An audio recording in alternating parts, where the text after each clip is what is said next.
It's AJ. And Dar. Here we are, deep skydiving. Skeep diving. Skeep skydiving.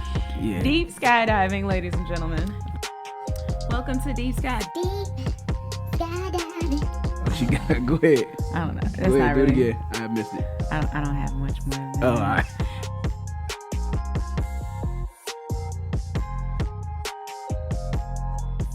So, deep skydiving. Deep skydiving.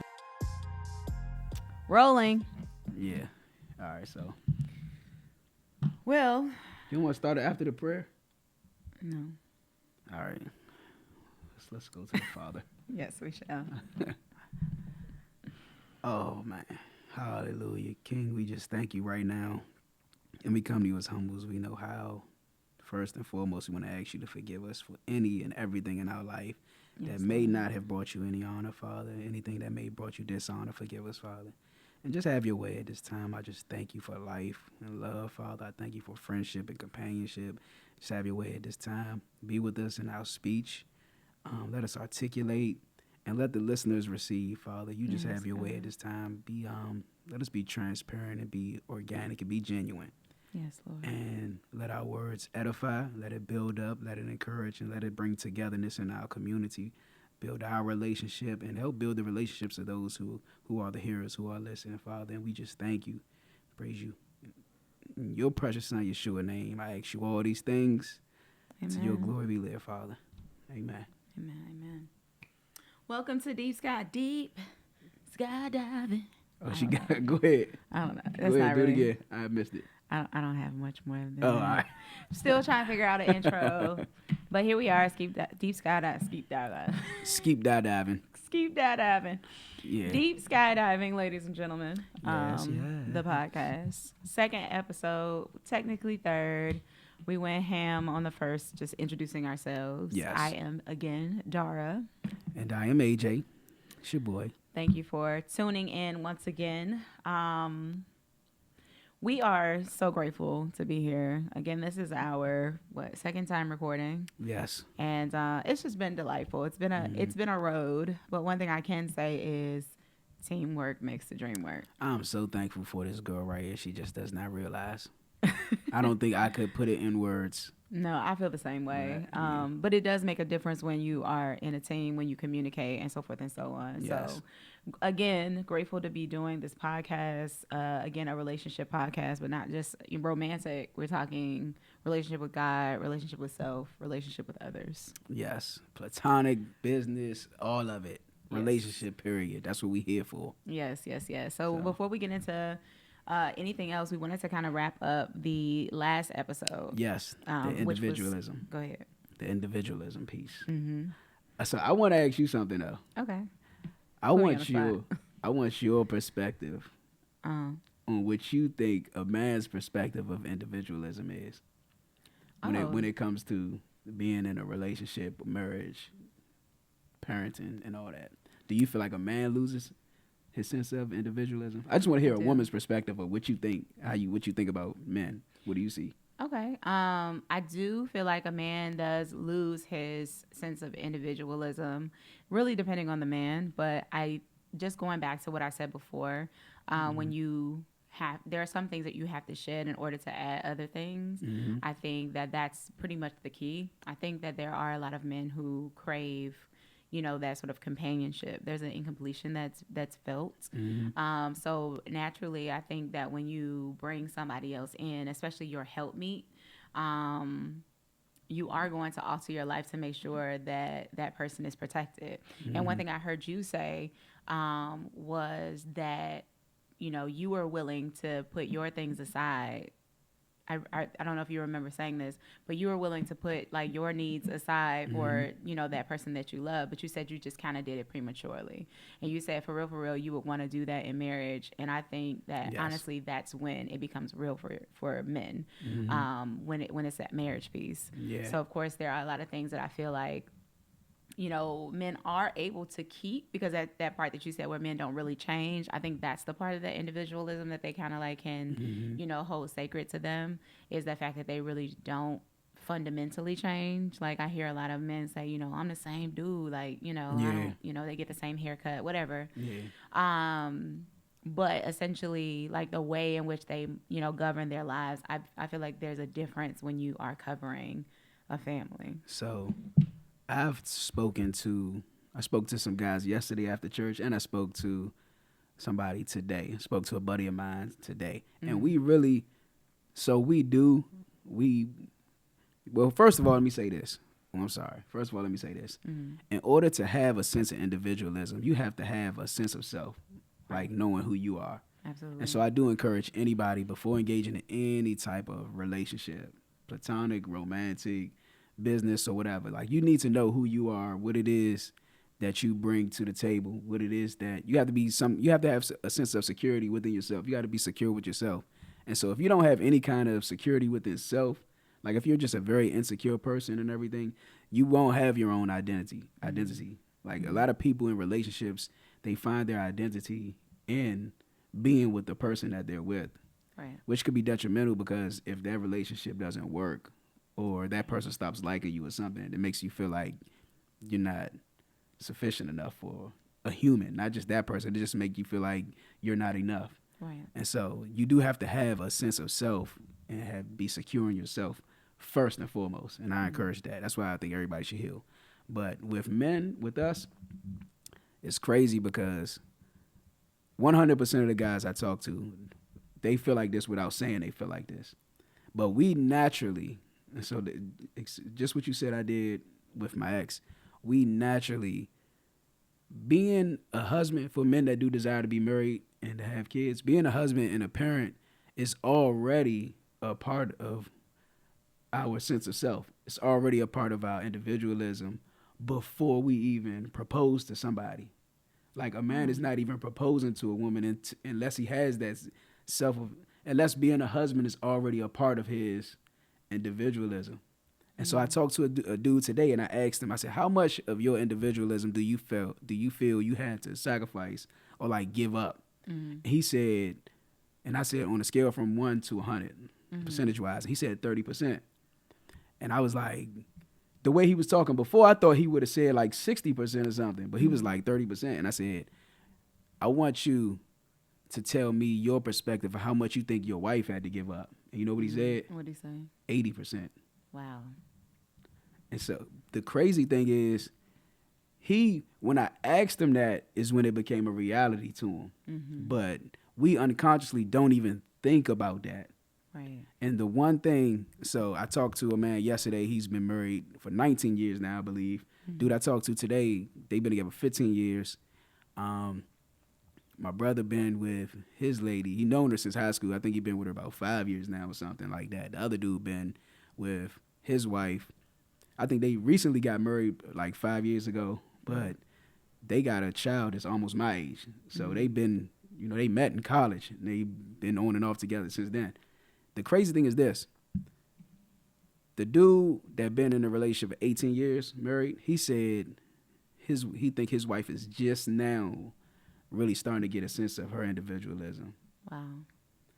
The dude I talked to today, been with his wife 15 years, he said he feels his wife is just now getting a sense of individualism. All of them have kids already and everything and gone through the process of not working and such and such. And I was like, wow, it's amazing that you say like she's just now. So what that shows me is women put off, at least from what we notice, women put off themselves for a long period of time. And I was thinking to myself, I was like, wow, some marriages don't even make it 10 years. And it's by the grace of God that your marriage made it to 18 years and your wife is just now starting to seek fulfillment in life after 18 years. Like after 15 years, your wife is just now starting to get a sense of self and a sense of individuality in her own life, in her own marriage. I was like, wow. And it made me think like, I don't want that. Like I want my wife to come into this marriage whole. I want, even through being a wife and being a mother, I want her to have a sense of individualism. And I'm going to always encourage it. I want her to be her best self 100% of the way through.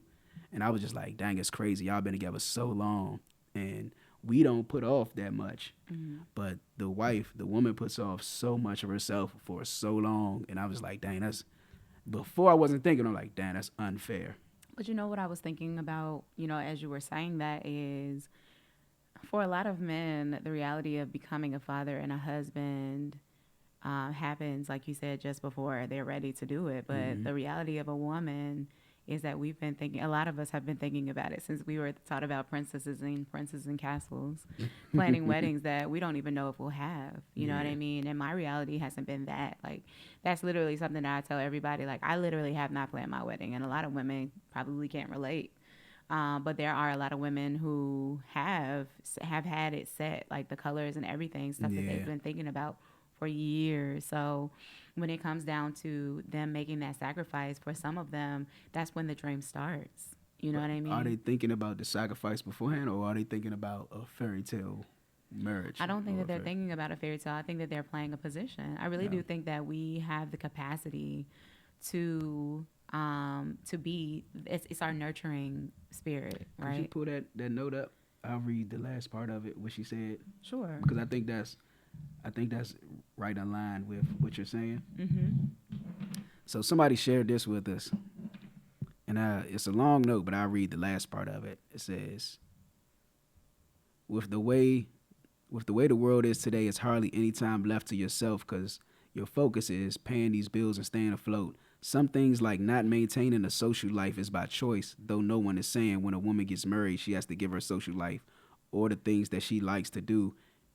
And it says, it just sort of kind of happens. She's saying, nobody's saying you have to get these things up, but it just sort of happens because she says it's innate in most women to do these things. And so and we kind of hit on this last episode, but as men, we have to be better in being aware of that, so that those pressures and stress of her probably feeling insufficient or insecure or not feeling like she's fulfilling her life, we got to be aware of that, so that we got to make sure our women are not feeling that type of way, like she's not feeling inadequate or something. Yeah, I agree. But I also, again, if it doesn't become real to you until you're ready to ask her that, then it's a whole other ball game that we're playing. We don't know. Right. No, that's what I'm saying. Yeah. So I feel like that's the education part. Yeah. But it's not something that your other men can tell you. That's something that you would have to, like, you know, in involving somebody of the opposite sex, you would have to actually listen to that person if that person's aware of that, right? If you're able to articulate that, okay, for you, it just started. For me, it's a fulfillment of something that I've always been thinking about. Yeah. And so I was, what was I about to go with that? Well, no, it didn't just start for us. So when I was a teenager, I never wanted to get married. I thought women were like us. So I seen women dog people. I didn't want to get married. When I was 21 and I met married men, then I wanted to get married.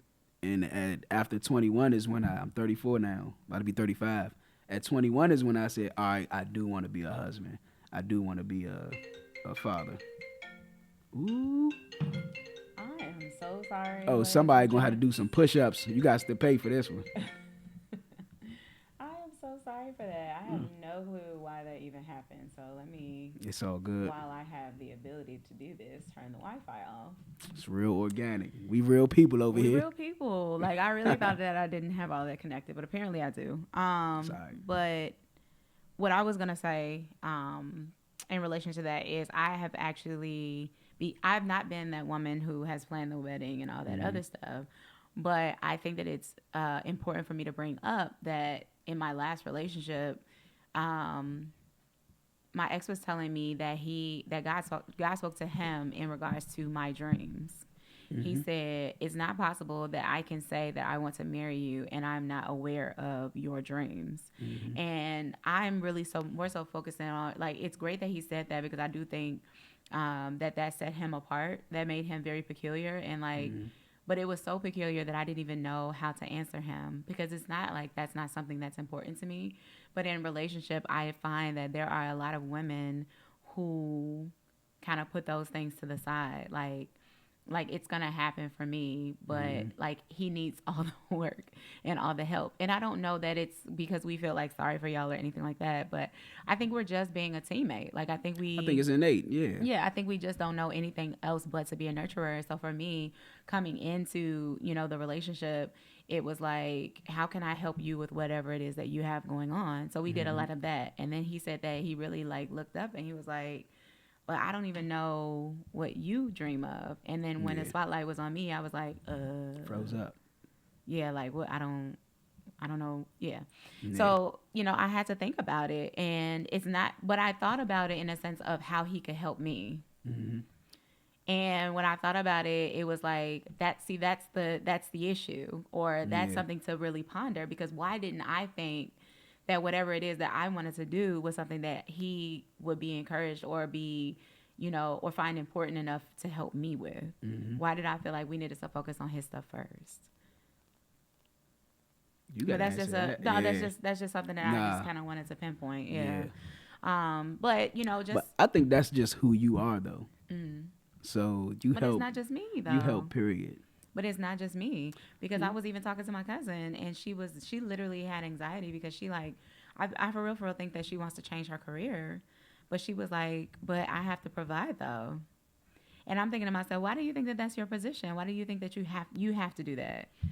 And that's not, it's like, that ain't what you're supposed to be doing. I know you're going to say like, I'm it's not an gonna say order. nothing. No, but I know what you're thinking. Like it's an Oh. order thing, because that's what I was thinking. And I'm like, why does she think that she's the one who is supposed to be, you know, doing the providing and things like that? Yeah. But I think her biggest thing is, you know, being the mom. Mm-hmm. You know what I mean? And sometimes the order is so out of whack that you don't think about the fact that you have to be the wife first and then the mom. You don't have a Bible around here, do you? No, I don't. Do you have one on your phone? Of course. I don't know if you'll be able to get to all the apps because I've put it on in my mode, but It should be. You don't have it downloaded on here. oh yeah, you should be able to. But yeah, this the order. You know, her believing like, you know, I have to provide for my children. And it's like, well, you have a husband. So when you said the order, Mm-hmm. that's not what I was thinking. What I was thinking is she's just putting too much pressure on yourself, Mm-hmm. because it is the husband's job to lead. I do Mm-hmm. 100% believe that. But I don't think it's not her job to provide, though. Mm-hmm. I don't think just because it's the husband's position to lead doesn't mean that it's not her position to provide. Right. I don't believe that either. Yeah. I don't believe that she has to take on that pressure though. Yeah, not fully. No. They're still a team. Right. But in Proverbs 31, it's funny because women all, that's their favorite jump. Proverbs 31, women, even men, like I want a Proverbs 31. But when you read it, really, it's not showing you a docile woman. It's not showing you some old little meek, Yeah. sit in the Welcome corner, back. humble. Yeah, I mean humble, yeah, but it's not showing you that. Somebody who's being abused. Yeah, it said, look, it says, she is like the merchant ships. She brings her food from afar. She also rises while it's yet night and provides food for her household. Like, this is a strong woman. We had a conversation the other day about independent women. And when you read that, this is a independent woman. Mm-hmm. She doesn't need a man. Mm-hmm. Well, I don't know how I want to say that, but I'll just say that. She doesn't need a man, but she needs a man. Mm-hmm. So we need each other. Right. You don't need me to be your best you. You don't need me to help provide or do the things that you're already doing for yourself. Mm-hmm. But when you do come alongside, or I do come alongside, all it does is just multiplies it. Like you go from good to great, and greater as we just grow together. Now Go ahead. go ahead. No, I was just gonna say. I always say I want that other person. Yeah. I think that I need it. But wait, though, there's a caveat to that, because I think that there is a point where you do need that person. Yeah. When you start dating a person, you want them.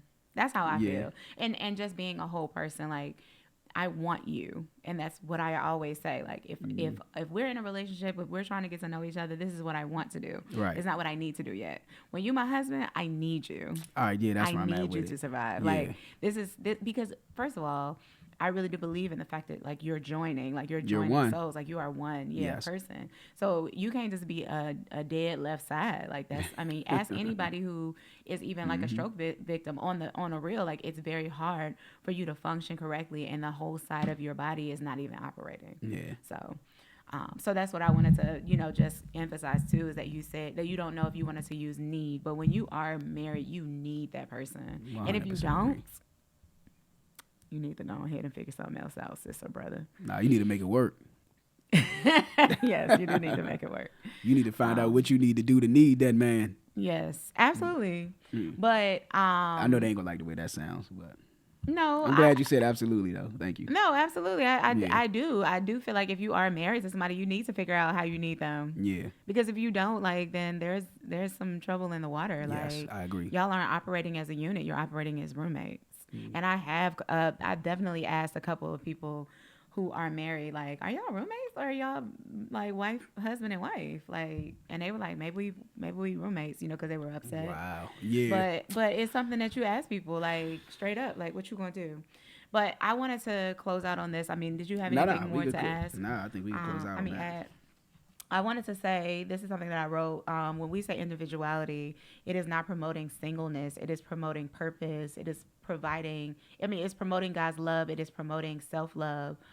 For the sake of relationship. So I don't want people to ever think that when we talk about individuality or individualism, that there is some level of worship of self. It is really for real, finding that creation love, really understanding who God is, knowing that you are his creation and knowing that other person is too, and just really finding that love for yourself so that you can grant that same grace to somebody else. So Just being able to be whole as an individual, that y'all may be whole together. Absolutely. Yeah.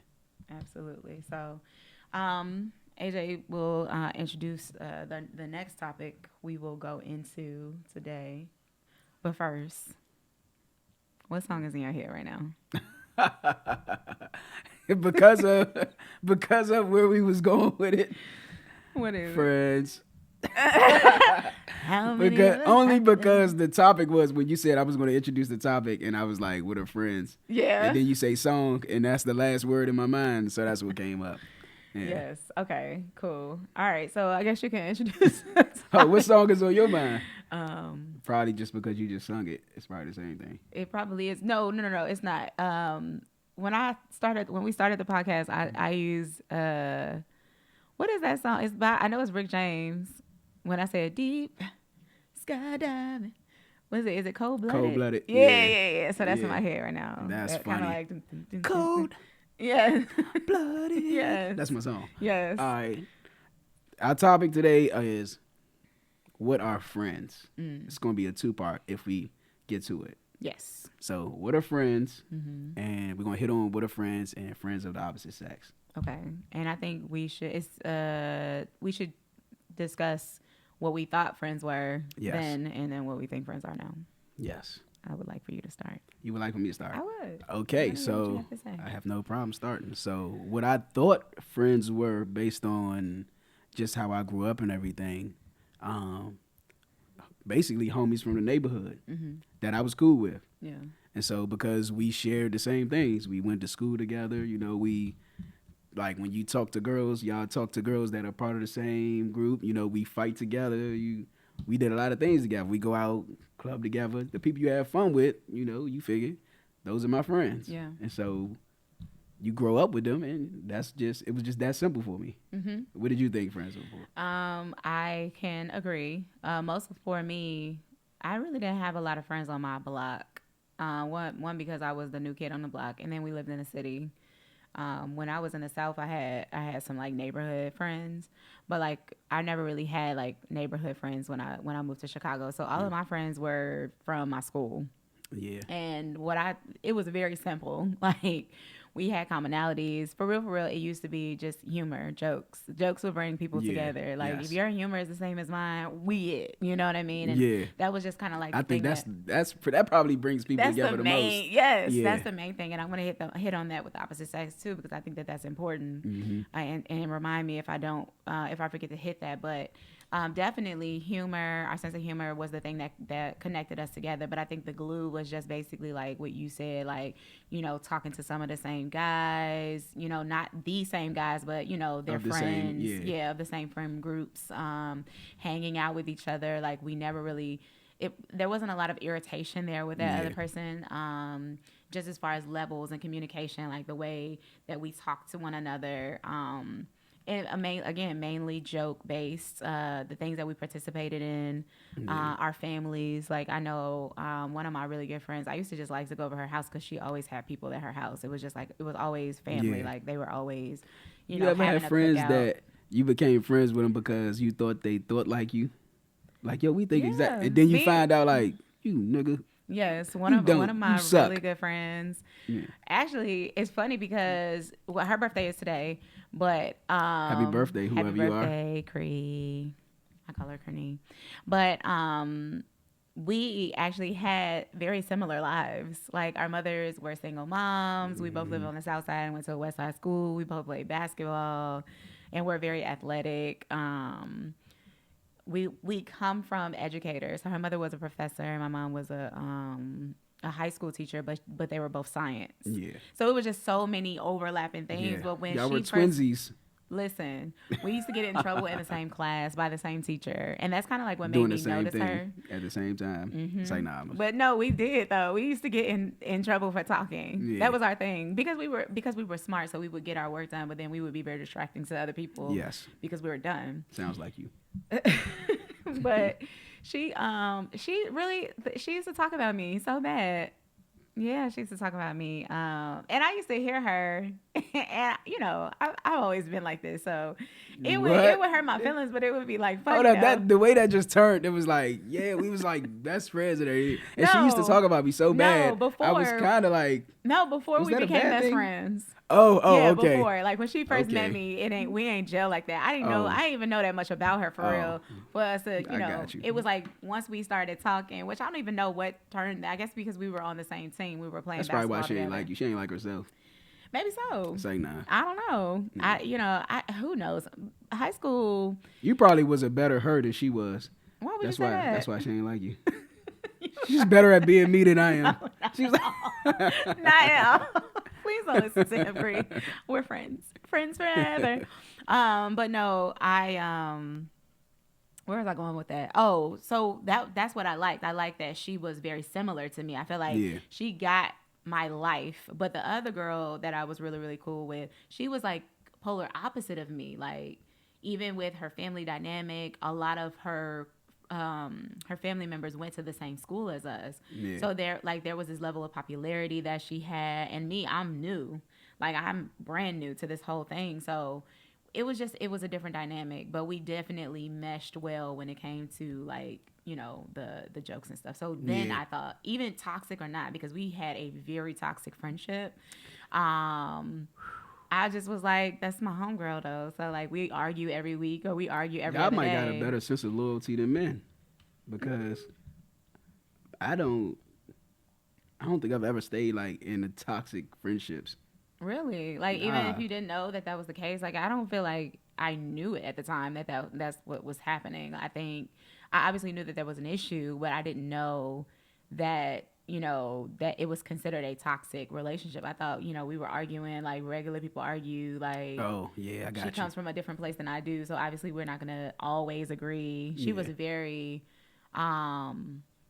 she was very headstrong. Mm-hmm. I was more so like, even though I'm sure I was irritating, but I was more so like the, go along to get along, Easygoing girl. Yeah. Yeah. So that was then though. All right. So what do you think friends are now? How would you define a friend right now? So now I feel like my patience is a lot thinner now. I feel like when you're young, like, you feel like you just have so much time that And you don't a lot know. of stuff. Yeah, and you don't. Yeah, you're not Yeah. educated as to, like, and then you haven't been in the friendship long enough to even see the trends. Like, there But you go. that was one of my questions. I was gonna say, how long does it take yeah, to realize whether somebody is a true friend or not? right. And I don't think it takes a long time, but I do think that you have to be knowledgeable about, like the your core values, like the Yeah. things about yourself. So again, going back to that I think it. individualism. I think it takes. I don't think it takes. I can't say whether it takes a long time Mm-hmm. or a short time. I think it's circumstances that reveals it. Agree. I do Yeah. agree. Mm-hmm. So, So in mine, that was the case for most of them. Like, I think that so I've only carried a few friends that I would call best friends, but then I met a lot of them in college. how many? Give me an instance where you realize this person isn't my friend. I would say that just a lack of communication and interest on the other person's part. Because me, I'm a natural lover. That's just I've always been that way. So I'm like Yeah. inviting people over my house who probably should not even be over there. You know what I'm saying? Because they don't Yeah. have my best interests at heart. But there are some people who I Hmm. was cool with in high school, and I'm just not cool with them now, for whatever reason. Like, and I So know I don't attribute that to me though. I attribute that to God. yeah, I've always felt like I was protected. I still feel like I'm protected. I still feel like God is just not going to let you are protected. riffraff, yeah, be in my life. Yeah. So it's not to say that the people who aren't in my life are not important people. They're just not important to my life. Got you. Yeah. So, That hurts. I mean, it shouldn't because I'm just a regular person. They got their own You should friend have group said they're too. just not important to me. But No, my life because I'm not doing it. no, I got you. You get me? I got Yeah. you. Yeah, you know, she's safe. 'Cause I'll say it. Right, right. You're not important to But me. yeah, you're not important to me, and it's nothing wrong with that because I'm not important to you. So Right.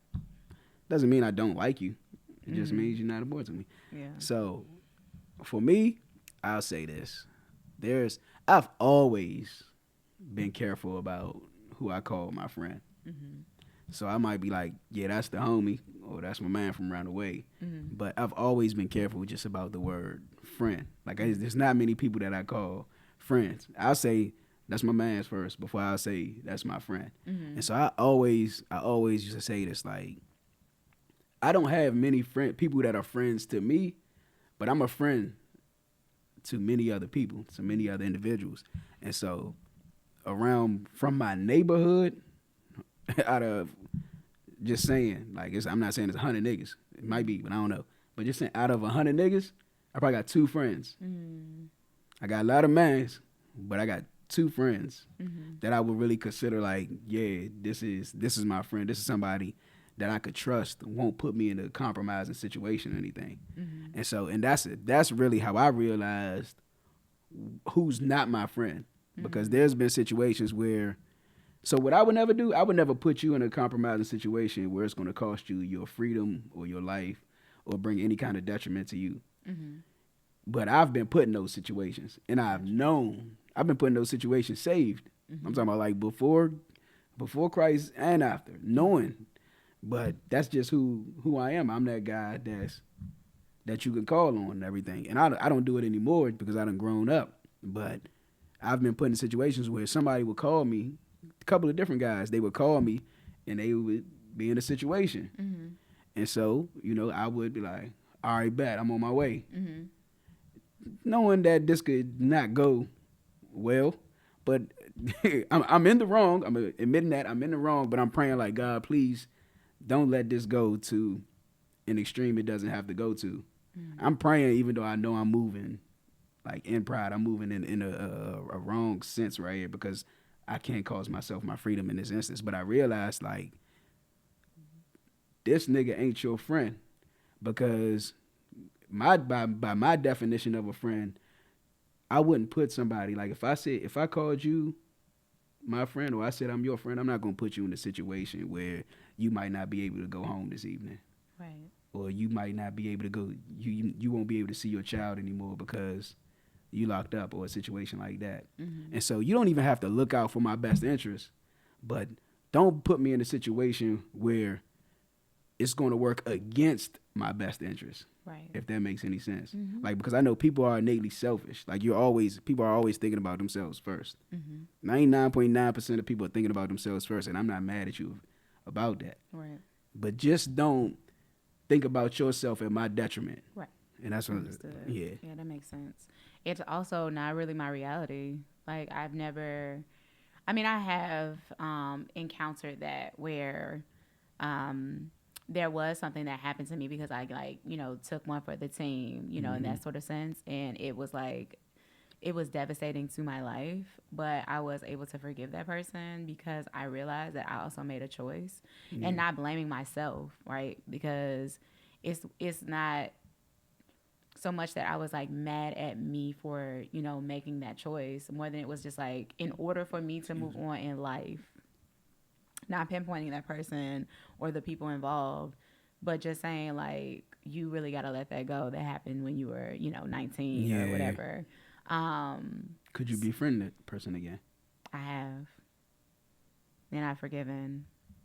And the only reason why it's important is because of the story, but not because it's something that I, think about. But it was a point when I didn't forgive her. It was a point when, and it wasn't something that I feel like she could apologize for because I know that at that time she was sick. Like she was so Yeah. wrapped up in whatever it was that she was doing. Like you said, that selfishness, thinking about herself, that she didn't even realize that I was a casualty. Not even considering. Yeah. Right. So it was like, how can I continue to be mad at you for that? Yeah. But it did cause me to hurt other people. Like it, because of it, a consequence of that was I was hurt. So then I hurt someone else, and that's also the reason why that was a problem. But again, I don't think that I've ever been called up like, yo, da da da da da, or I'm in a situation and I've gone out somewhere and it's been like a whole thing where I Yeah. might not be able to come home to my family or whatever. Were the you case. able to realize that in that time though? That you No. were hurting other people, or that was like a hindsight thing? It's a hindsight thing. All of it is. Even, knowing, even, seeing that situation for what it was. Yeah. Because there was a long time where I felt like it was all my fault. Yeah. And so I placed the blame on myself, but I really wasn't trying to, magnify the situation. I was trying to cover it up. Yeah. And so when I was able to like look at it for what it was, own up to my part and then, move forward, that's when I was able to forgive her, forgive myself, forgive, Yeah.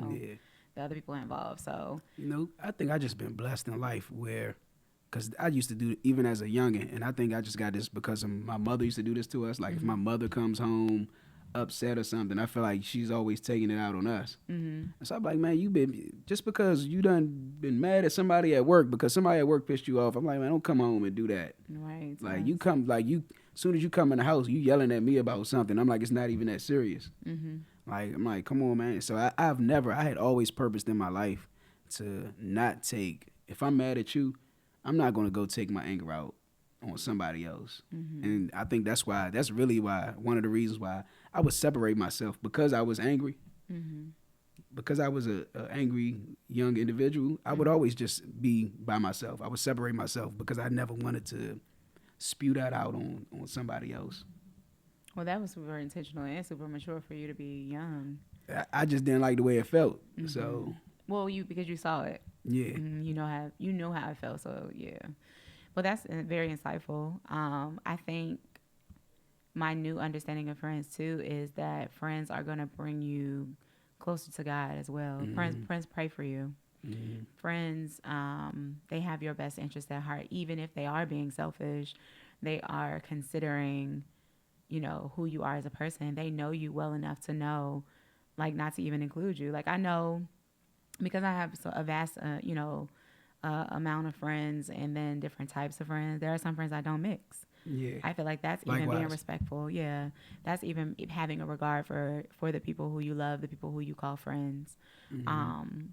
And I think that's it. Like I think even for my friendship with you, I don't even think I knew that it was happening until I looked up. Yeah, that was strange. Yeah, it was just like, oh, It like he's definitely- really being a friend. Like, oh, she's my friend. Right. Like it was like, oh, I guess he is, huh? I was like, I got a female friend. yeah. I was like, this is crazy. yeah, because I Yeah. was like that too. Yeah, So then no that we women can- friends in my life. So we can segue into that. So Yeah. why have you never had any female friends? I gotta go first. Well, you want me to go first? I get it out of the way. Yeah, I was gonna say you're there. So You're I right tell, there. like I said, so like I said before, I came from in the hood. We did what we did with girls, and I've seen girls do what they do with boys. And like you said before, like I come from like a very misogynistic background. And it's not like I was taught it. It was just I came up around boys. I came up around masculinity and everything, right? And so I've never had a high regard for women until I was like 20, 21 years old. And so, and I had never believed that men and women are supposed to be friends. So, and the funny thing is, my buddy, his ex, for some reason, when my friends have girlfriends, they get cool with me somehow. And then we still be cool after they break up.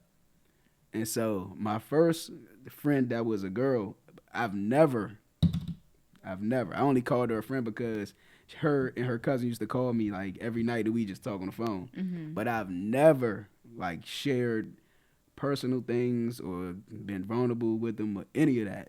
It was just like mostly just joking around and this and that. And we was like 17 years old. And so that was it. As an adult, no women friends. None.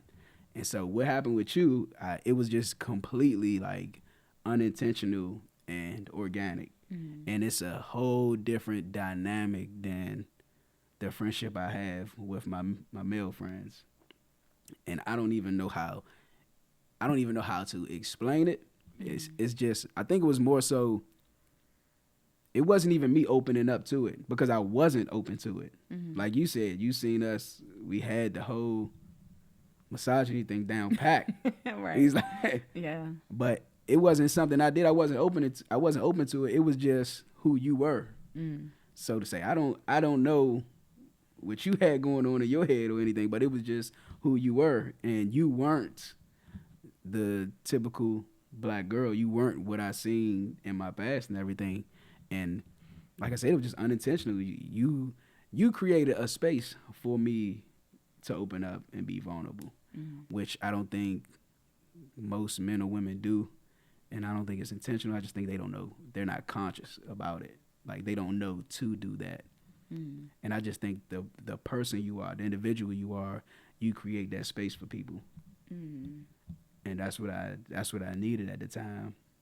I mean, that's what people need. That's what we always need. But that's what I needed, and you provided that. And I don't know how you broke through the tough, AJ, but you did it. You won. Ding ding. That's cool though, like, cause I think I have a cheat on you. What's that? I've had male friends, but they never last. So how did I last? I think it's the reciprocity. I think it's your love for God. I think that's why I said I really honestly think that the reason why we have maintained our friendship is because of who you are. And a lot of people think that like that's me like doting on you or becoming like really defensive and all this other stuff. But remember, AJ and I had a conversation about how he gets accused of things because men often think that they know who you are just because they are men too. Yeah. And I said, you know, what's unfortunate is that they never even give you a chance. And that's just the real honest truth. Like I obviously am biased, right? Because I've gotten to know you. Yeah. But that's what I be trying to tell them. That's the difference. Like just get to know the man. If you didn't know me like you know me now, would you have had a different sentiment, or would you had listened to more of what they're saying? I think I think that I would still feel the same way that I do, but that part is my part. Yeah, I think that that's my part. And so when I said that I have a cheat, what I was basically saying was my first love, me and him, while, you know, his intentions were very clear as to the fact that he wanted to like snatch me up. Yeah. I wasn't having sex or anything. So my thing was, we're going to be friends. We would talk every single night, and I knew how to listen to him. Yeah. Now, mind you, he wasn't a man, but I knew how to listen to him. I've had conversations with my grandfather. I've had, you know, conversations with my dad. So it's not like a male presence is anything threatening to me. And I also don't carry around the notion that every man who talks to me, every boy who talks to me wants to get in my pants. Yeah. I just don't carry that around. And call it naivety, call it green, call it whatever you But like. that helps. It does. genuine people like me, because there are Yes. predators out here that Yes, Yeah. because I don't carry around this. I mean, we already as black women are oversexed, like period. Like just in having the curves that we have and so forth and so on. I have been objectified from a very young age because I'm very bottom heavy. So it was, I mean, everywhere I went, it was something about that. And I mean, I don't know why people assume that that's what you want to talk about because you have it. It's mine, so Oh, I I know thought- that I have it. Oh, I thought you wanted me to notice it. I thought you wanted Right, me to it's like compliment you. no, I Yeah. can't hide it if I want to. Like I used to wear Yeah. jackets tied around my waist. I don't do it now Yeah. because it's like, listen, you gonna take me as I am. I It have is nothing what at it all, is. and Yeah. I'll just laugh at the big booty jokes. Like that's fine, like, ha ha ha. And sometimes it's just not funny because Yeah. I've heard it before. But my point is, People there actually have do been that still. Like, absolute every day that I live.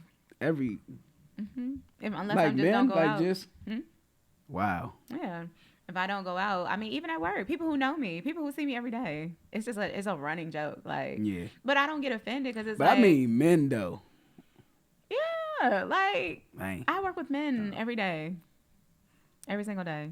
And of course, you say your thing like, okay, that's enough or whatever, or you laugh or because it's not insulting to Yeah. me.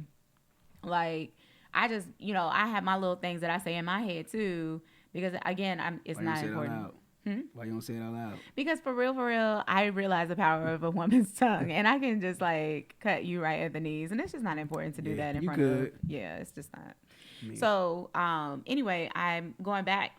I just feel that way. Like I don't feel like every man, wants to have sex with me. So that's not when I'm listening. That's not the ear that I'm turning on either. Yeah. I'm not constantly thinking about, okay, well, what can I do to make this man attracted to me and all this other stuff. I am actually listening to men. Yeah. I actually listen. And it's funny because I was talking to But my you do best know that is what's attractive. right, and that's what I was going to lead to. My my best friend's brother-in-law, he was telling me how, I can't remember if it was somebody who he was listening to, but he said that they asked Erica Badu like how she got all these niggas to like change their style yeah. up and all She sort of said stuff. she She said listened she to 'em. listened to him. Yeah. Yeah. And I'm like, what is the rocket science behind that? Just like we have all of these words to use, y'all may not have a lot of words, but if we just listen to you, if we just hear you out, I think the black man is the most unheard individual I out probably of all I of could agree with all you. races, out of all everything, Hmm. all demographics. I could agree with you. Yeah. But I also think that the black man, I ain't trying to get thrown off the air before I can really be on it. Man, if But you I don't really- say no, what you're gonna just- say, this our air. I know, I'm just playing. No, I really do. I think that the black man, though, because nobody has taken time to listen to him, he really doesn't have a whole lot to say, Oh, he doesn't know how to say it. or he doesn't know how We to have say a it. lot to say. Okay, there we go. Yeah. He doesn't know how to say it. Yeah. So I think there's a lot of air because then that there are those comments and things like that come from black men where it makes them seem like they're not educated or whatever the case, like they're trying to just express themselves, and we're looking at the fact that like Without being emasculated. right, But you Right. know where our strength comes from? where You know where our strength comes from. tell the world. Our black women. I agree. You I were supposed to be do. like, oh. Oh. So Oh. we're the key to it all. No, I do. Nah. I agree because I think, and we are that's the thing, right? And I think that's why black women get so enraged a lot of times is because black women are still so very protective over black men. As you should be. So very protective. Like even some of the stuff that we don't report when stuff actually does go down and like there's Yeah. something that happens, it's like, but I don't want to report you to the authorities because something bad is going to happen to you and then you'll Yeah. get lost in the system. In the Even system. though I'm a whole victim, like you've clearly done something wrong here. Yeah. I almost don't even So want we have to do a better job of protecting you all. each other. Yeah. Yeah. Y'all have to protect us just as well. But what does that look like though? That's a good question. Because I think that our relationship has about a whole other side of you, a softer side, even I would say, but not an emasculated side, just a softer side. And I feel like there's a dynamic that has to happen there, where it's like you're not a soft man, but you can communicate with a woman. You can have a relationship with a Yeah. woman, which is important because you want to marry. I think we get mixed up with when you said, how does that look to protect a black woman? I think that was about to sound so bad. What? I was going to say, I think our problem is we listen to y'all tell us how to protect you, which I don't think it's completely wrong, but you know how they say women don't know what they want. I feel like You say that. Who said that? Every black man knows that. It ain't just me. Don't put that on me. I'm 35. At 34, it was a whole lot of black men in existence before me that said that. But y'all, I don't believe that you guys know how we need to protect you all. And so this is an instance, right? And so Mo has said this. He shares this a lot, so I'm pretty sure he wouldn't mind me saying this. It was instances where he would have to protect his wife, and he would get real assertive, and she might take offense to it because she's looking at it as if he's kind of attacking her or like being too aggressive, telling her what to do or something. But what he's seeing something that she's not seeing, and so it's like, look, right now I don't have the time to explain this, but this is how I need you to move so that I can protect the both of us, so I can protect this whole family, and I'll be able to come back afterwards and I could share with you all of what was going on and everything. And so sometimes I say, you know how we say you can't see the forest for the trees. Like some people can't see the bigger picture, and I don't want to generalize women with this, but we was talking about the Will Smith thing, right? And I made a post on Facebook, and I said something along the lines, people can't see the big picture, and that's where we miss it at, because where we missing that as a community is individuals. We're so selfish that we're only going to react to what affects us, and we're not looking at the big picture to see how is this going to affect everybody. And so people will throw away the whole picture because they don't like how they looked in it. When the whole picture could have it was a nice big ensemble, like this was a beautiful picture, but because you don't like how you looked in it, because your shirt was messed up or something, you ready to throw it away. And that's how I feel sometimes. Just check me.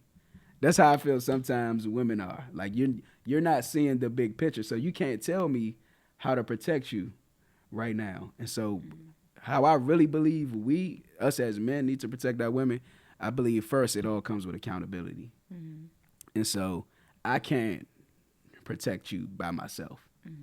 If you was my woman, I can't protect you by myself. It's my job to protect you, but I do need men that's going to hold me accountable for things, because not only do I need to protect you, like I need to protect you from me, because I could be doing things that's hurting you also that I'm not aware of. And I need somebody from the outside in that's been through this thing, that's wiser, that's more experienced in these relationships, to hold me accountable, to teach me how to protect my woman from what's outside and what's in our own household or what's in our own relationship. But No, I think that's powerful. I think for me, coming from the woman's side, and having had conversations about that whole protection aspect, I think that's maybe something that we could do better in communicating about.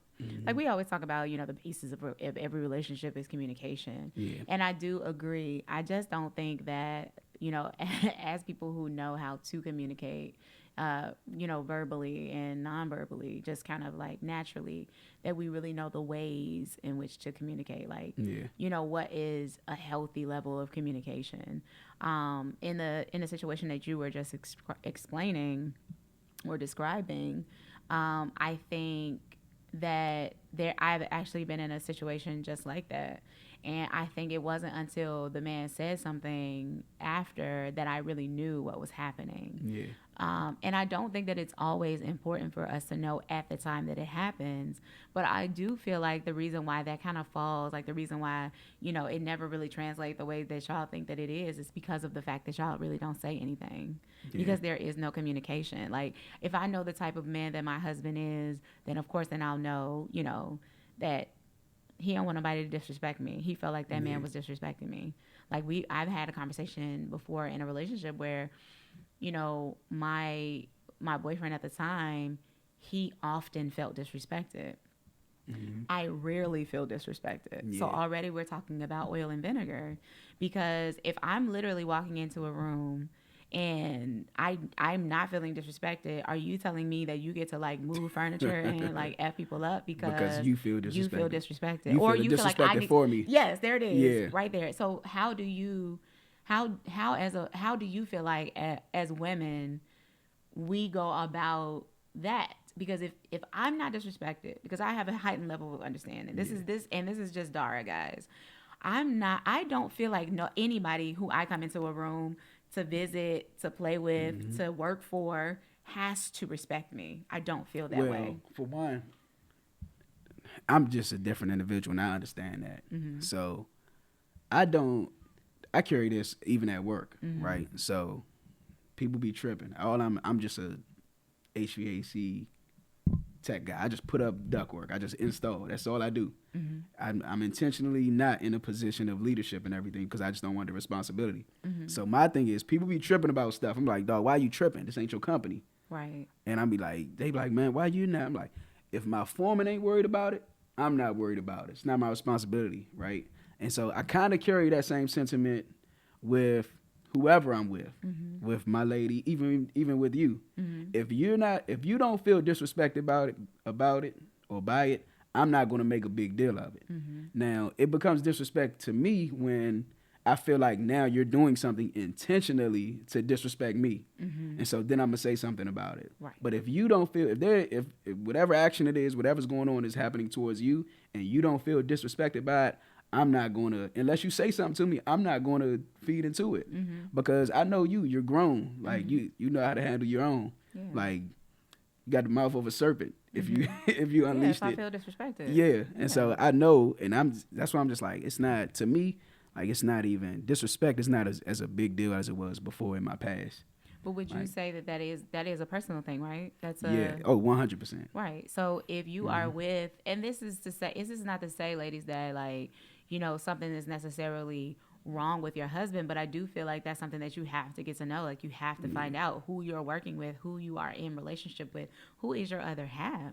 Because if you're constantly, like, oh my gosh, oh, here we go. Like you're apologizing to people because your husband's coming in and he's always, feeling disrespected, then that's a conversation that you have to have with him. So behind closed doors though. Don't do it at the wedding. Don't do it at the chapel. Yeah. This happened in my life, right? So one of my friends called this dude a friend from the neighborhood. This dude like my brother. It's my goddaughter's, my first godchild's father, right? So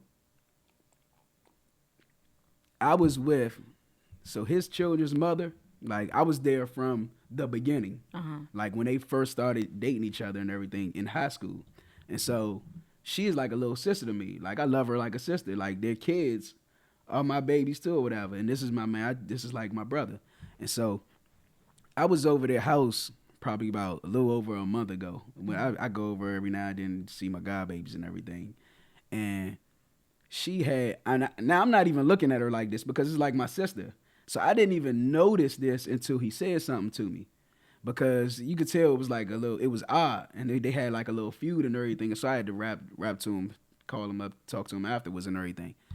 And no, he called me. But she had like small shorts on and everything. She had her around the house clothes on. And so when he came in, I had came over there. He wasn't there. I mean, I go over there often. It's not a big deal because we like family. So I went over there. He came in the house and he seen that she had like small shorts on, this and that. And I honest to God did not pay no attention to it. I didn't even notice it or whatever because I was just talking to my goddaughter, talking to her about school and everything. And so he shared with me afterwards, she feels like I disrespected her because of the way I talked to her in front of you. And I was like, I don't think you disrespected her, but she's feeling like that because she's looking at in an instance like that, just because she feels attacked. I'm her reason for that. So she's saying we had company and you was talking to me like that. He said I feel disrespected because she ain't damn near ain't got no clothes on in front of you. She got these small shorts on and this and that. And I'm like, and I didn't even think it. I had to apologize to him because I'm like, my bad, bruh. I was like, we've been around so long. She's probably looking at it like, that's mini me. This is family or whatever. It's not a big deal. You already know that's not. He know that's not. He know it ain't nothing like that. But he feels disrespected because he feel like we shouldn't have nobody over this house and you dress like that. And he's saying if it's okay for you to dress like that, then you shouldn't, because he's family, then you shouldn't feel a certain way about me talking to you like that in front of him because he's family. And it was just a whole like not being able to communicate effectively how both of them felt. And I felt bad, and I was like, I have to be more aware of that. And when I went over my man AJ house, which is my brother also, and now my eyes are open to this, and his wife, same thing. And so because we tight, he know that I'm not on that type of time. She ain't on no type of time. I just reached out to her the next day, and I was like, hey, whenever, no matter who's over, I said, I know we family. You like my little sister. I said, I don't care if it's me. I don't care if it's AJ biological brother, his father, whoever. Whenever you have somebody else in that house, wear pants, wear whole pants, cover up or whatever, just out of respect for AJ. And she received it. She was like, but some people might have been taking that as disrespectful, that you reached out to their wife to tell them to cover up. But that's what I'm saying. But he knows me. Okay. So, and me and her, we have like a brother sister relationship. So she knows that I didn't mean anything malicious Right, by of it, course. and she knows that whenever I come to him about anything, I'm looking out for their best interest. Right. I'm just Yeah. saying, like, if in the case of what we were talking about, whereas you have a man who constantly feels disrespected, Yeah. that could have been seen as disrespectful because why didn't you say anything to me? And if Yeah. you would have said something to him, that might have been disrespectful too. Yeah. So again, I don't think there's much that you can do. Like, Yeah. obviously, you can It's just say that person. how you're spirit led. Yeah. But I think as it pertains to like people who are married, like it's important that you communicate with your spouse. So just pulling it back to what we were talking about as far as opposite sex, what do you think are the best ways of communicating within a romantic relationship with somebody of the opposite sex and within a platonic relationship as we are in as friends? I'm navigating those waters. Okay, for As the we romantic speak. part or the platonic part. So I know how to have I can't have what I have with you with too many other people. I don't have it with anybody else. I don't even know if it's possible to have it with anybody else. I mean, I'm sure it's possible, but I just don't know this individual that I could do that with. But my ex, she heard us talking on the phone one day, and she was like, how come we don't have conversations like that? How come we don't talk like that? Like, even with our communication, we just got so much time in that we understand each other. And so that's what I told her. I was like, well, me and her, we've known each other for a long time. Me and you were only in 5 months. So we don't even have the experience together to be able to have those type of conversations, those meaningful conversations, And she just accepted it. I mean, because what really can she say? Because in fact, I don't think you can effectively communicate in 5 months with your significant other because we're still learning how each other communicates. Like, because we got so much time in together, we understand, and because we both listen, we understand how one another communicates, and we're more susceptible to receive because we're open to that. And so I think most people aren't open to it. They want to be heard, but they don't want to hear. Right. And so in a romantic relationship, that's why I said both people just got to be whole. In a romantic relation, whatever type of relationship it is, it's okay to be heard, but you got to make sure that you're hearing also. Absolutely. Yeah. Absolutely. I think it definitely has to do with hearing.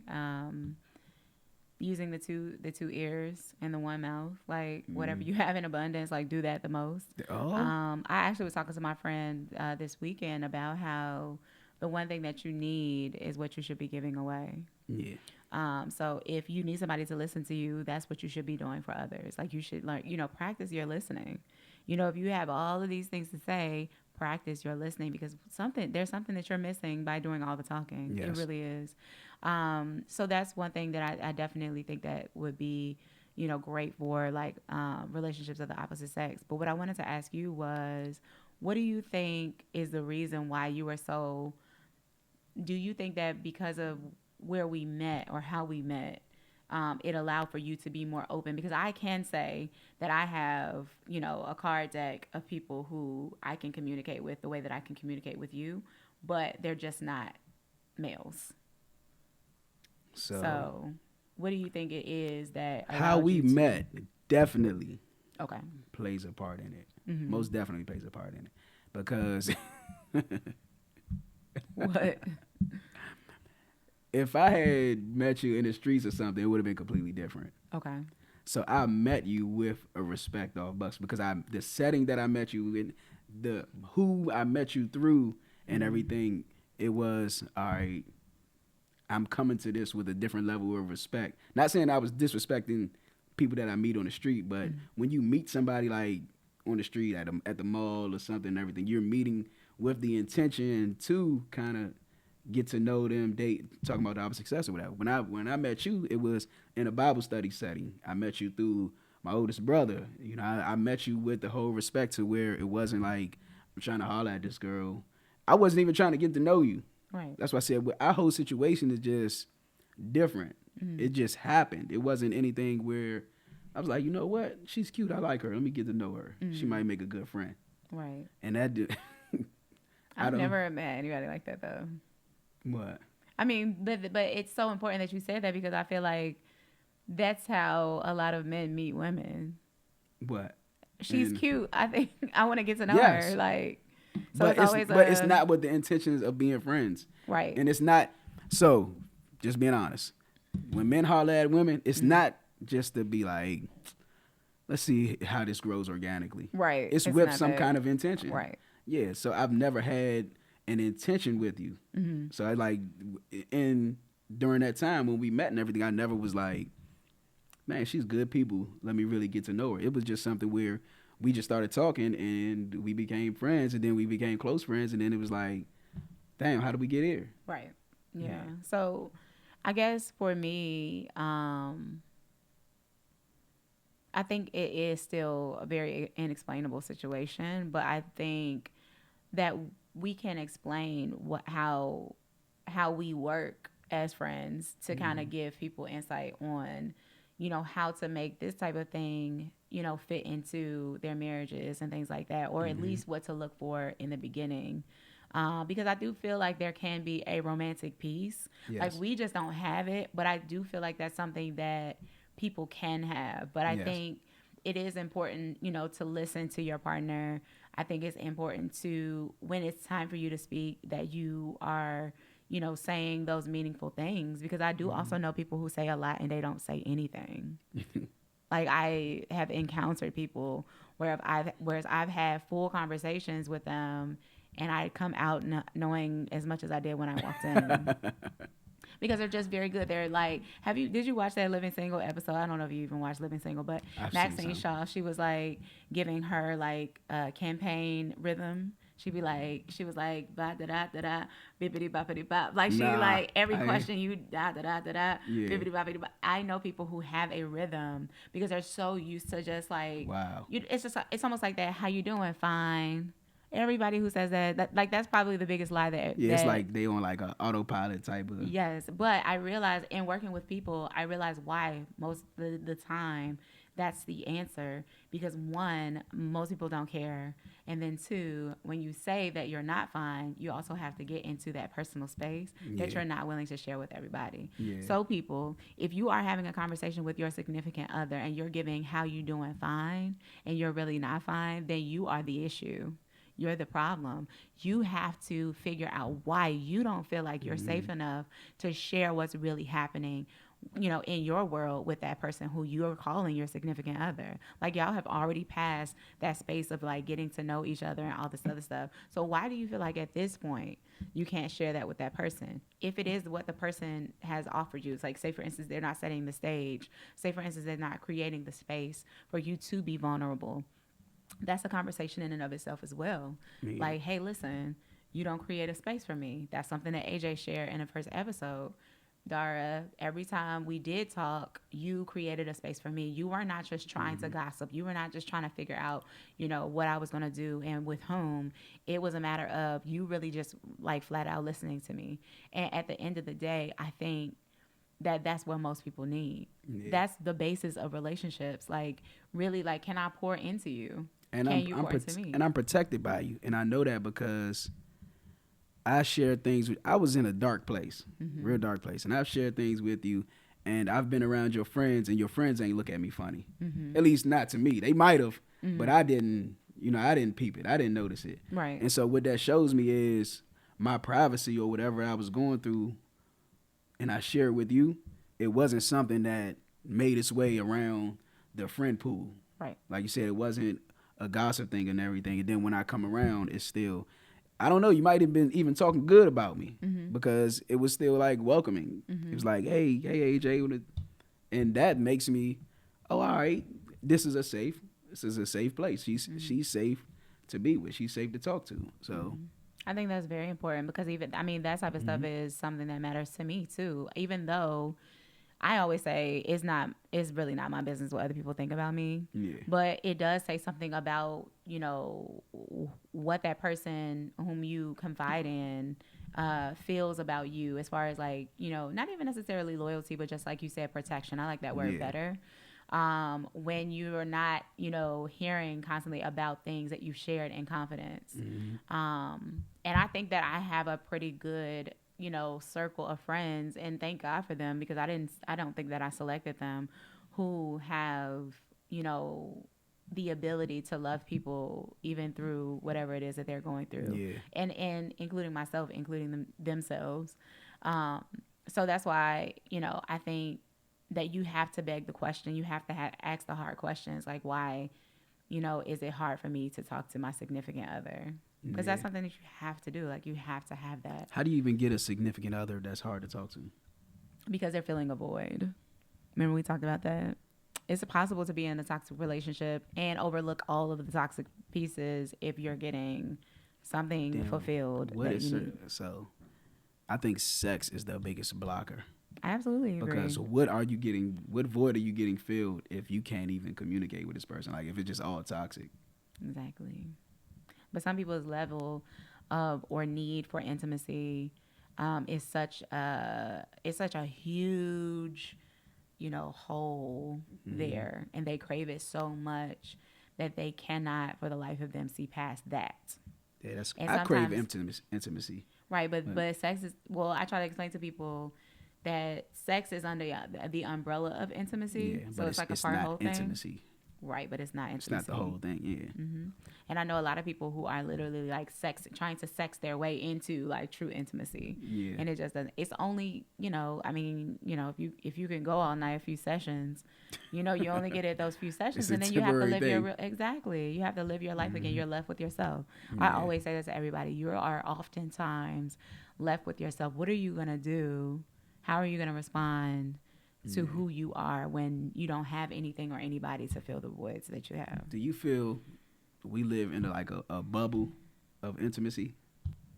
So give me another way of saying it. Like, as a couple, not me and you, I'm just saying like as a couple, like your significant other or even friends, because we have a level of intimacy. It's just not on the romantic stage. But like you said, like sex is a momentary thing. Like, depending on if you got the juice or not, it might be for 3 minutes. Right. It might be for 33 minutes or something. I don't know. Mm-hmm. But after it's done, it's done. Right. And so when I say like a bubble intimacy, it's where even after the sex is done, you still feel that, like, even when you're not with the person, you still feel that that comfort. And And I feel like with all of my friendships, there's a level of intimacy that it has been created. And I think it's just because, well, for a number of reasons. I think, I can attribute it to the other people, but I feel like that's something that I give off too. Yeah. So when I'm talking to you, when I'm with you, when I'm speaking to you, whatever the case, if you're talking to me like you're important, and I make sure that you feel that way. And the reason why I do that is because you have a, you know what I mean? Like You peep that? I never thought of that. You do too. We I just do? talked about that. Yes. We just talked about that via text. We were talking about how people oftentimes get us wrong. They think that we have an attraction to people because Oh. of that intimacy that we can, I didn't peep off. that that's what I was doing. Like, It is an intimacy because when you make no, that person you feel said like, when you feel like you're important, I make you feel that way. I didn't know that that's what I was doing. yeah, that's exactly what you were Oh, doing. okay. So And I got to start making people feel small. No, not at So- all. I don't think you're capable of it. Oh, I'm capable of it. But to give you guys some context, it was just a situation where AJ was trying to listen to a young lady, and everybody else got the vibes of he must be attracted to her. Yeah. And I think that we were talking about how him and I often get in trouble with that because we are so intentional about people. But what I said to my friend Veronica is, I'm so intentional about people because I have a level of reverence for people. Yeah. It's not a respectability, it's a reverence. So when I said I revere people, what I mean is I understand that you are God made, right? You are a creation, just like me. You have, a heart, a soul, so forth and so on. You deserve to be loved just as I do. And that literally is the basis of the way that I treat people. So if you notice, even when walking around with talking to people and all this other stuff, I'm not going to give you that negative first. Even if you could tell me, like, don't talk to my sister, she's trash. She's going to be so ignorant to you, blah, blah, blah. I will still go talk to your sister as if she's not trash, as if she's not, all of that stuff, because that's your stuff. You give her a fair chance. Exactly. And so when you gave that young lady the opportunity to talk, even if it was gibberish, what you did was you were like, let me come over here so you can hear me because I can hear you. That's what you said. You wanted to be intentional, but you didn't have to. There's a lot of people who would have just ate their food. Hold up. Did she like me because I did that? Yes, because because oftentimes you'll find I feel that if a bad man now. is not looking at, your ass, or he's not, looking at your boobs, or he's not like, telling you how fine you are, because I be getting that all the time, like, biting your lip and stuff like, ew. You feel me? Because at the end of the day, yes, you might be able to have sex very well, sir. But what I'm going to do with you after that? But that's not what they be thinking about. Have sex again. Right, but you can't sex me for the rest of your life. Don't challenge a man to that. I know, but I'm not gonna. It's like, no. But that's my point, right? So if anything happens, then what do we have left? If that's all that we have, and so yes, she did feel like you were attracted to her in some way because you were trying to listen to her. That has to be something that is magnetic, like you said to me. Me listening to men makes them more attracted to me. You listening to women definitely makes them more attracted to you because a lot of men don't listen. I gotta listen more. I didn't know that was the key. Yes, well, I think it's one of the keys for sure, and I think that there's an intimate approach that you're adding to, listening. So you're listening to comprehend, not just to respond. I just be genuinely interested. Well, Like, most people not just listen to interested respond. in a relationship, but just interested in the person. Mm-hmm. Like, I'm a sucker for stories. So I just be real interested in your stories, like just seeing where your head is at, seeing who you are as an individual. But I mean, I think yeah, I think that is one of the keys. So I think especially because you are attracted to women, that would be something that you lead with. If you find that there is a woman that you are attracted to, just have a conversation with her first. And you'll find out if she thotty too hotty and she ain't really necessarily trying to have a conversation. She trying to jump the I bone. usually find that out. Women Because ain't like you're that with me though. listening. Because you're listening. It's not too many. I don't think I've met too many women like that with me. Like trying to jump the bone. Well, I don't know that a lot of women are like that, but I'm just telling you, like, Nah, I've seen you it. can find I've some witnessed things it, out. just not with me. Right, okay. Yeah. Yeah, that's fair. But I think that that's good. I think we've concluded. Nah, I had some questions, but we can Oh, conclude you though. can listen. Tell me the questions. I want to hear them. All right, so friends with the opposite sex. I was like, do you find it to be difficult To be have? to have Yeah, you as a friend? yeah. No. So what about the other friends you said you had Do I find it difficult to that be friends they're with not them? friends anymore? I don't The have a lot males, of the fallouts. men. Okay. So with those situations, I think it was a reciprocity that became the issue. So we would start off as friends. Like when I was in high school, I would talk to guys on the phone and stuff like that. But it wasn't, it wasn't. It never really lasted, and it wasn't because like they crossed the line or anything like that. I think it was just that interest or something like fell off or fell apart. And I think for me, I'm not like a chasing person Yeah, ever. And I think that, for men, there's a attention span, yeah. So, when he's like, squirrel, you know what I mean? He sees something else. Then he goes and he finds something else because with me, I know my value enough for me not to feel like I have to keep your attention, and I'm definitely not doing a tap dance so that you Yeah. can continue to be interested in me. So usually that's what happens. And in the case of like me being cool So with was it people, like a real friendship, or was it? Do I you feel mean, like for they that had some kind time, of intent?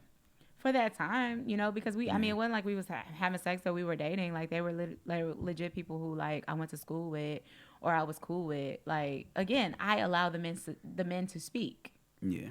I set a space for them to speak. It was, that's just always how I've been. So no, I wouldn't say it was difficult, but I just would say that it wasn't long lasting.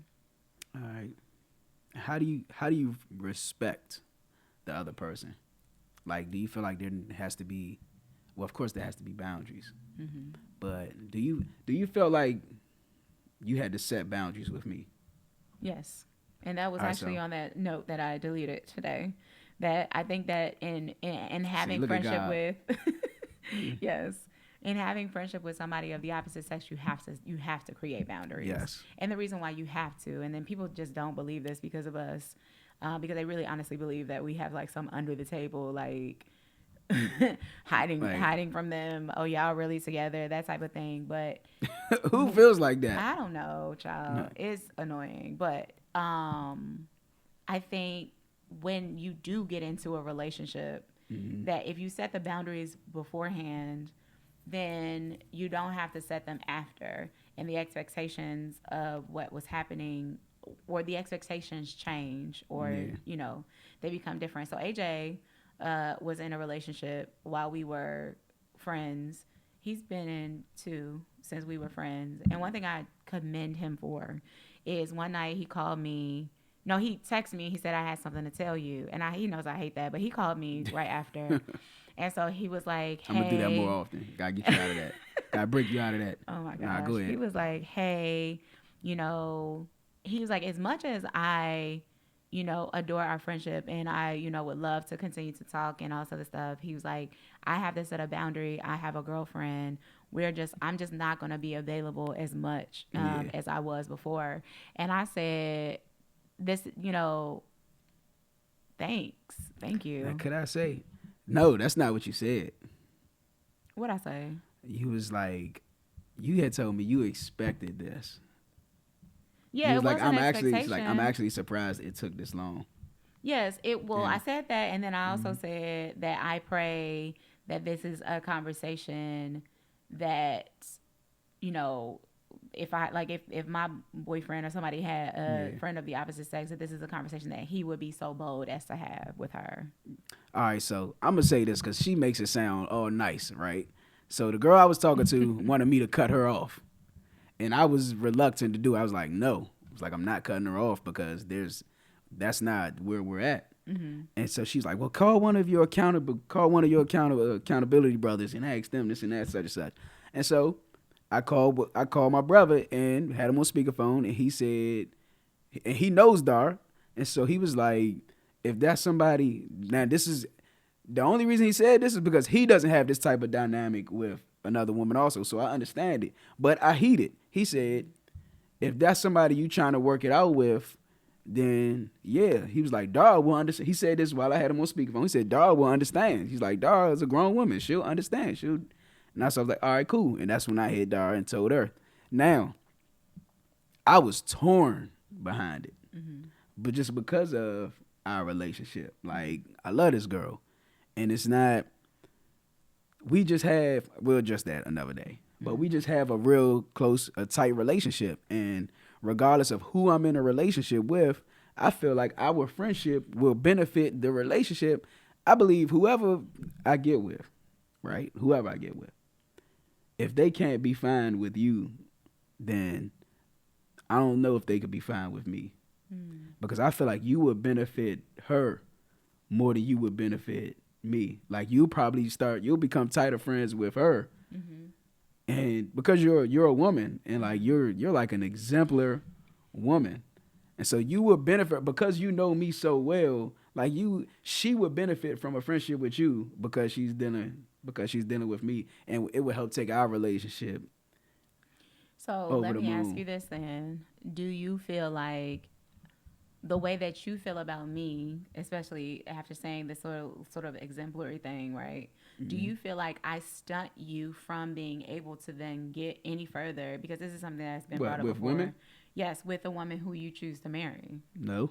What you mean go any further? Like stunt you from, like, if you feel like I'm like this exemplary sort of So situation. you saying do I think you're like the best woman on earth?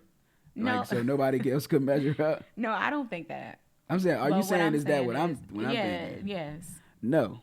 Okay. So there's because that's almost come eight, up before. There's almost 8 billion people. Yes, on this earth, planet. Thank right? you. So I don't think that like you're the best woman in the world, but I do hold you at a high regard. Yeah.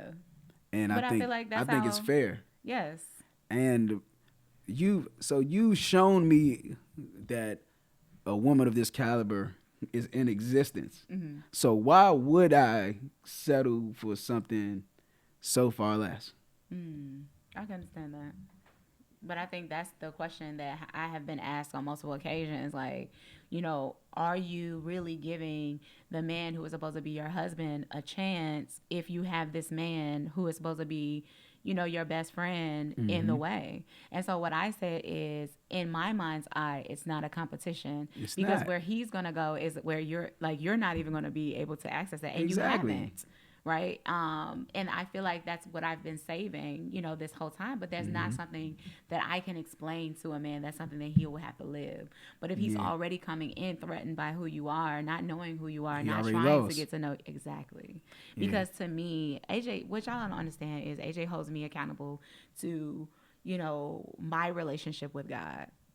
That is something that I am looking for in my husband, period. But I'm looking forward to him having his own relationship with God and being in love with God, because I said that's the only way he could hold you accountable is if he had his own. Exactly. And that's the only way he'll really find me. Yeah. There's a level of him understanding God, him, having that sort of level of accountability, him being in love with who God is, and, et cetera, that will allow some things in me to really be uncapped, that are capped to you, to any of my other friends, because I don't want it to come out until I have reached that, that level. It's reserved for, which is understandable. Yeah, so that's what I try to explain it. But see, anybody who is so caught up in... So you can't explain that to somebody. Right. That's a God-given thing. Yes. That's a divine thing, yeah. But that's how I know who he is. And that's the reason why I say, just as you say, that I honestly can't be with somebody who thinks that you're a threat to my relationship, because especially somebody who doesn't know who you are. But in order to know who you are, they have to know who God is, and know that, like, at the end of the day, say what you said to me in that text about, you being hurt if you ever cross that line with me because of... No. Yes. No. Why? Because I'm not giving these niggas... they gotta... I'm not giving them the ammo. They but gotta... It's the truth, though. So... No. But how is it the ammo? Because they gonna use that on you. They can't. Why can't they? They cannot. I'm telling you, they can't use it. If I put it out there, it's some manipulative niggas out here It's the manipulating But then spirit. again, Is you're vicious. still going off of. All right. No, so it's big. So I haven't had sex with my ex. I haven't had sex with the girl I was talking to, the two girls I was talking to before them. Mm-hmm. None of my two exes or my well, no, I lied. So, because I feel like I only been in two real relationships in my entire life anyway, like romantic ones. Mm-hmm. So my last ex and the girl I was talking to before that, the one that wanted me to cut you off, I never touched him, didn't have sex with him. And for me, I know God told me that your wife will be somebody that you never touched, Mm-hmm. right? And because I know that this woman and the women I dealt with, whomever else, I know that she's a child of God. There's no way that I could defile you. Mm-hmm. There's no way, because I love God and because I love you, there's no way that I could do something that'll mess you up with God. Mm-hmm. Like, that would crush me to touch you in a way, to have sex with you, or to do something in a way where it'll get me in trouble with God and get you in trouble with God, and it will kill our relationship. Mm-hmm. And I don't think that would be something that I could live with. Mm-hmm. Like, if we was to never cross that line, I wouldn't be selfish enough to be like, well, let me at least try this with Dara, and then I know for a fact it would destroy everything. Yeah. And I feel the same way. And I feel like And my relationship with God, I'd be getting whooped probably for about 14 years afterwards. that's the part. And that's Yeah. what I be trying to explain. But I know that that's not something Yeah. that I would tell the guy. That's something that God would tell the guy. That's something that don't even make sense to a lot of people. Like, somebody's gonna know. hear this and be like, man, that nigga That's- capping. Yeah, Yeah. that's exactly what they're gonna say. They're gonna think that it's BS, but also he doesn't really answer to you. You answer to God, And you can ask my ex.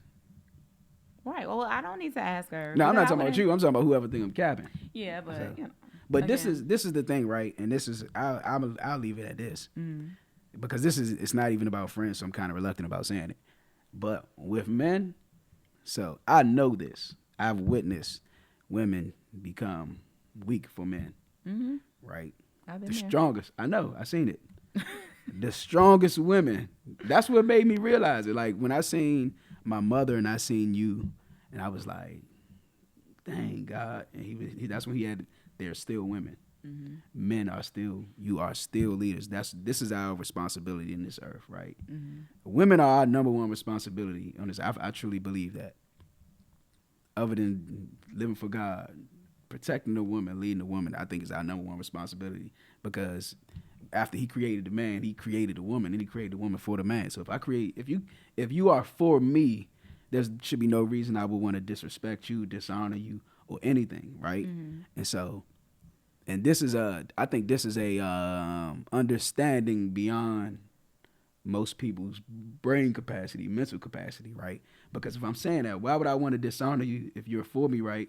People are not looking at it as if having sex with you before marriage or something is dishonoring you. Mm-hmm. Like, I've always looked at, even with things like oral sex, I've never wanted my girlfriends to give me oral sex because I always looked at it as like a dishonoring thing. Mm-hmm. Like, just to me, looking down and you doing that is just like, you nasty. You're definitely calling bullshit on that. I have definitely got. thinking I'm you not capping saying on that one. I'm just I'm not playing. saying I don't like it. I'm not saying I haven't gotten it. Right. But from my girlfriends, I was not recommending. I was like, nah, I'm good.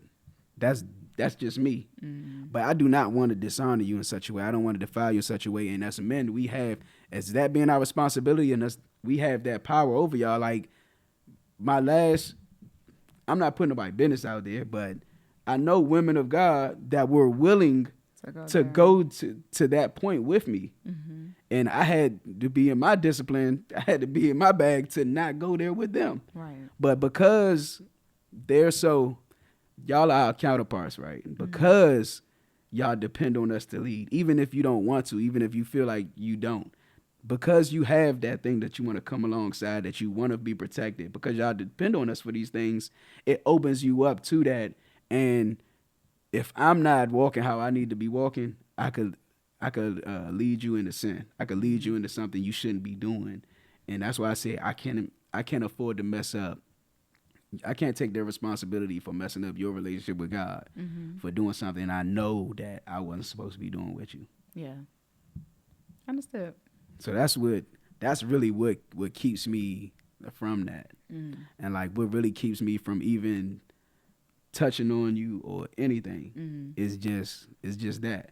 It's not that you're not attractive. Like you said, the guys be talking to you every day, talking about your butt and all that and everything. People call you cute and all, but it's just I don't, because that wasn't my intention in the beginning. Also, because I touch my girls' butts and all that. I ain't, but because that wasn't my intention in the beginning, and regardless of how close we've gotten and how much we know each other now, like it's still that reverence, especially with us dating other people and all that. Like for you to be able to tell your boyfriends that we've never kissed, we've never had sex, AJ never even touched my butt, and that to be true with us being how close, that's almost unfathomable. Yes, I can't get it. They're just Yeah. like, you're lying. Like, But I can say that it is true, and that relationship is protected in that sense. right, So right.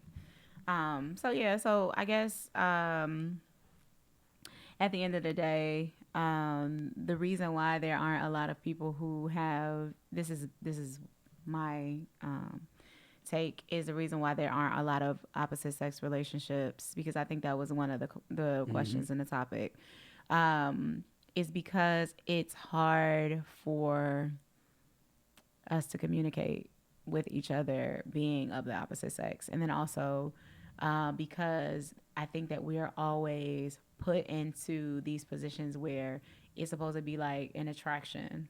yeah, And then I think the attraction gets away. I think there are voids that get in the way. And I also think, when you know who you are, you know your value, and you know who God is, it keeps you from going into those forbidden spaces. Yeah. And I think kind of like that's the biggest thing for us. Like we haven't gone into those forbidden spaces because that's not what we've been led to do. yeah. So don't get me wrong. I would say this. So you're an attractive woman. I'm not saying that I don't think you're attractive. That's not what I'm saying at all. But I don't even know, this might just been from my life experiences, right? And so I kind of have a switch, which probably sounds kind of like, I don't want to say like insensitive or something. Might sound like asshole-ish or something. But like I have a switch where if I feel something is off limits, I cut it off. And it could be to protect myself or to protect my own ego or my pride or whatever. I don't know. But it's something where I'm just like, man, I'm going to cut it off and I'm not even going to entertain this no more. Probably because I don't want to get hurt. But I feel like it's something that's necessary. And so like if I feel like this is something that we working towards, that this is a possibility, I cut it back on. And then if it's not, click. And I don't, does that make me cold? I don't know if that's like. No, I don't think a lot of people have the emotional intelligence to be able to turn it off and turn it on, though. Because a lot of makes people sense. just aren't very real with themselves about what they actually feel. What they feel like, yeah. Yeah, so that it's not possible to cut it off if you never recognize that it was ever on, True. But yeah, no, I don't. I never feel like there's a level of insensitivity that you aren't always jumping my bones or trying to be with me or anything like that. That you never cross any Jumping my lines. bones. I don't think that it would work because I really wouldn't be like attracted to that. Yeah. I'm not attracted to men because they say I'm attractive. That's just, to me, that is just the most superficial. Yeah, I don't think it, yeah. It just doesn't work That's out been that a way. big thing lately. Like I've been hearing a lot of women say that lately. Well, that you don't just, I don't even know why that's being verbalized so much right now. whether like you're beautiful, you're. Nah, saying what you just said, like I'm not attracted to men that says I'm pretty, I'm beautiful. Yeah, it's not, But- because I mean we like to hear it, but I mean, we it's also the first thing we know. notice. That's why it's being verbalized, though. Yeah, no. And it's not to say that we don't like to hear it, but that's not, to me, for me, I'm just saying that's not what makes me open up. That's not what makes you get to what you want to get to. I have to look at you. And men don't be ready for me to look at them, but I be looking at them. And I have give myself time to do that because, again, like That's you me. said with the, you not touching and deflowering or whatever the case, your exes, I have this way where I'm like, forget 90-day rule, but I'm getting to know who you are like without the sex Yeah. on the table, because if I can't get to know you without that, then it's not going to be anything with it. Like, it's just not. I think that's the biggest thing. And Yeah. at first I didn't. I ain't gonna lie. At first I didn't, but now I think that's the biggest thing because looking at my married buddies and everything, everybody say there's gonna be a time where it's gonna be a drought. Yeah, and a lot of men, I Yeah, think that's we- the reason why it's like it's a push, right? Because I've heard that, like, you have a lot of sex before you get married. Then when you get married, it's like you ain't gonna get none Yeah. because life is It's like she done happening and closed it so up. forth and so on. I'm like, nigga, that's because you did it backwards. I was just about to say that because if you don't have anything to compare it to, then what are you really saying? And it's not realistic, and that's not to say that we don't love sex, guys. Like, we're not like, prudes or anything like that. My thing is, I just know that sex isn't everything. Yeah. That's it. That's what I'll say. And it may be everything to you, and I'm not here to judge. Hey, if you love sex, then you love sex. I do too. It's just not the very best thing that I can have in my entire life. Yeah. The best thing I can have in my entire life is a fruitful, long-lasting relationship with great sex. Yes. Ting. I was about to say it's up there on my list. Oh yeah. It's like, No, it's there. It's there. It needs to be there. But sex Hey. to me is the cherry. Nah, and the cherry is the best part. I cherish the relationship more than I cherish the sex because you can have good sex in such a terrible relationship. Oh my goodness, yes. And that's what I think for me, and I heard this from Hezekiah Walker some years back on this documentary called The Scroll. And I don't even know why, but it stuck with me so much. And I'm going to die by this. And he said, he's been divorced from his first wife, right? And he was like, I'll never again get married for love. And he was like, I don't believe that people should marry for love. And I'm listening to him. I'm like, I get that because I don't get that lovey-dovey feeling like fantasy world. Like, I just want to live in this.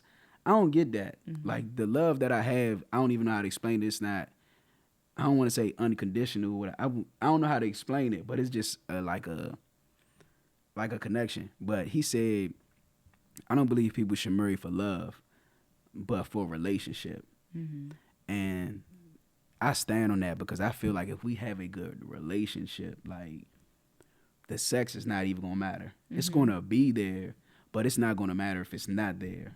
Like, if we have a good relationship, that's what takes us into building businesses. That's what takes us into caring for our family together. That's what takes us into ministering to the world together. And because we have a good relationship, I believe the relationship is the foundation of everything. Like, we'll hit whether, because that was one of my questions too. Like, do you start as friends then become romantic, or do you start with romance and then become friends, or which way that is? But I believe that having that relationship, having a friendship with your spouse, like just being able to have that genuine relationship that's not based on romance, but you do get a romance out of it. But just having that basic foundation of a relationship, I believe that's what sustains you through all of it. Like, the romance is a byproduct of it. The sex is a byproduct of it. Like, everything else that benefits, well, everything else that comes is the benefit of having that relationship.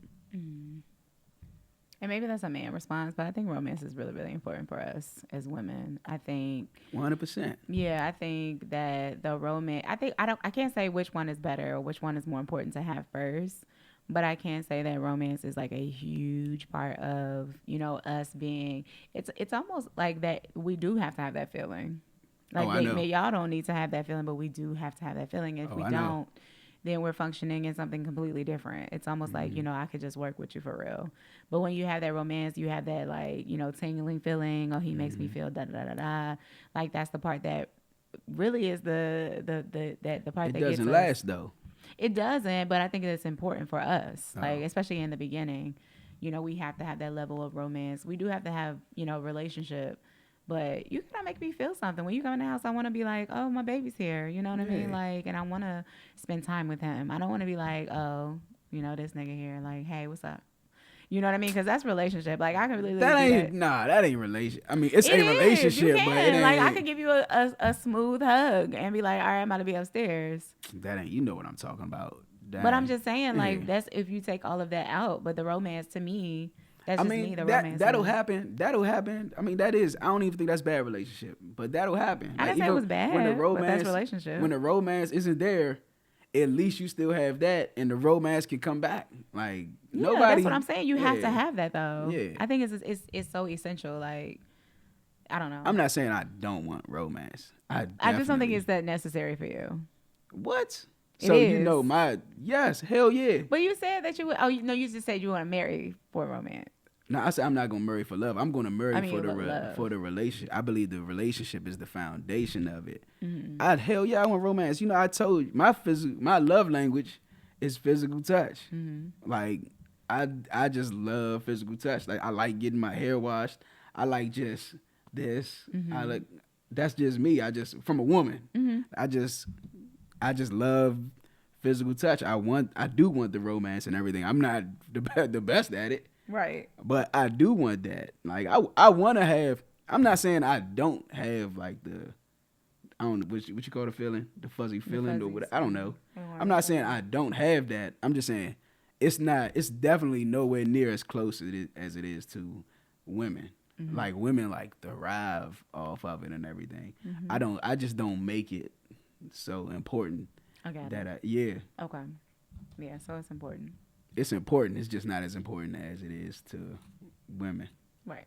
Yeah. Got it. Because I don't want that to be my what you say how I go like end all be all or whatever. Mm-hmm. I don't want it. I don't want to get so caught up in that I feel like something's wrong if it's not there. Mm-hmm. If that makes any sense. Yeah. All right. Well, I think that we've pretty much covered everything. Did you have any more questions or? I think we good. I Yeah. can bring anything else I can bring up later on. Yeah, so we want to invite you all to, write in. We have established our email, and our email is Deep Skydiving Podcast at gmail.com. everything spelled just like exactly. yeah, Yes. just like it sounds. Mine's Nothing is thinking been- like that's what I was just about to say. Yeah, because I really don't want to spell it every time we have Deep Skydiving Podcast Yes. at gmail.com. at It's that simple. gmail.com. So just write in to us. Let us know, what you're feeling, what you're not feeling. We're good with all the comments, of course, because we understand that there are some things that, again, we may not cover because we just don't think of it. But if you guys have anything compelling, if you want to, leave a video, maybe a voice note, something like that, things that have been revealed to you, we are all about, featuring things like that. We just want to make sure that, we do the work. That we reaching y'all. Yeah, We want to know that y'all hear us. Yes. And we want y'all to be heard. Yes. And so the Instagram and the TikTok, we're going to get that going. Yes. And the website. the website. So all of that is coming soon, very soon. So the Instagram is actually already up. Okay. It's popping. And so, yeah. And so you'll hear from that soon. You'll see from that. Okay. And, Good. yeah. So in the meantime, what do we say we're going to do?